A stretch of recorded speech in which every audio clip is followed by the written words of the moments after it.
तुम्ही पाहत आहात MCN न्यूज मराठी। स्वातंत्र्य दिनाचे औचित्य साधून गुरुवार 13 ऑगस्ट रोजी बुलढाणा जिल्ह्यातील खामगाव शहरात भव्य तिरंगा मोटारसायकल रॅली अत्यंत उत्साहात आणि देशभक्तिमय वातावरणात पार पडली।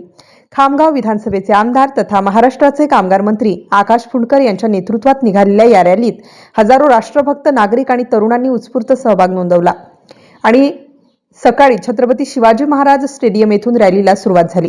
महाराष्ट्राचे आराध्य दैवत छत्रपती शिवाजी महाराज यांच्या पुतळ्याला माल्यार्पण करून राष्ट्रमाता माजीजाऊ आणि पुण्यश्लोक अहिल्यादेवी होळकर यांच्या प्रतिमेला वंदन करून रॅलीला सुरुवात करण्यात आली।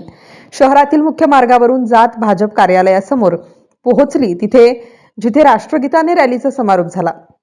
पंतप्रधान नरेंद्र मोदी यांनी देशभरात सुरू केलेल्या हर घर तिरंगा आणि तिरंगा रॅलीच्या आवाहनाला जनतेचा प्रचंड प्रतिसाद मिळत आहे। आजच्या रॅलीमध्ये विशेषतः युवा वर्ग आणि नवीन पिढीचा उत्साह वाखाणण्याजोगा होता। राष्ट्रध्वज तिरंग्याची आन बान शान जपण्यासाठी आणि तरुणांमध्ये देशभक्तीची ज्योत कायम ठेवण्यासाठी अशा उपक्रमांचे महत्त्व अत्यंत मोठे आहे। भारत मातेला सर्वोच्च स्थानी नेण्यासाठी आणि विकसित भारत घडवण्यासाठी प्रत्येक नागरिकाने विशेषतः युवकांनी आपले योगदान द्यावे असे आवाहनही यावेळी मंत्री आकाश फुंडकर यांनी केले। या तिरंगा रॅलीमध्ये विशेषतः युवा वर्गाचा उत्साह वाखाणण्याजोगा होता।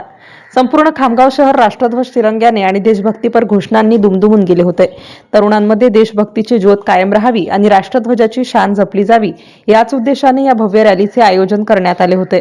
MCN न्यूज मराठीकरिता शेख अजीज मोहम्मद, खामगाव। देशाचे यशस्वी पंतप्रधान नरेंद्रभाई मोदींनी जेव्हापासून ते पंतप्रधान झाले तेव्हापासून आपल्या तिरंग्याला हीच आन बान शान, तेच त्याचं महत्त्व या जगाच्या प्रत्येक व्यक्तीला, या देशाच्या प्रत्येक व्यक्तीला माहीत पडलं पाहिजे, त्याच्या मनात देशभक्ती जागृत झाली पाहिजे।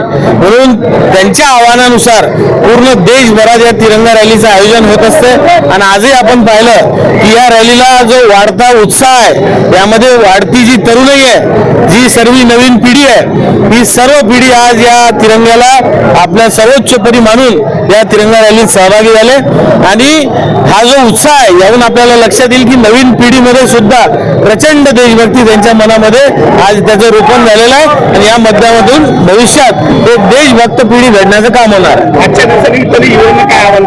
मी सर्व युवकांना हेच आवाहन करणार आहे की या आपल्या देशाला सर्वोच्च बनवण्यासाठी, या भारत मातेला सर्वोच्च ठिकाणी बसवण्यासाठी आपण सर्वांनी आपल्या मनात देशभक्तीची ज्योत पेटवली पाहिजे आणि या देशाला विकसित भारत करण्यासाठी प्रत्येकाने आपलं योगदान दिलं पाहिजे।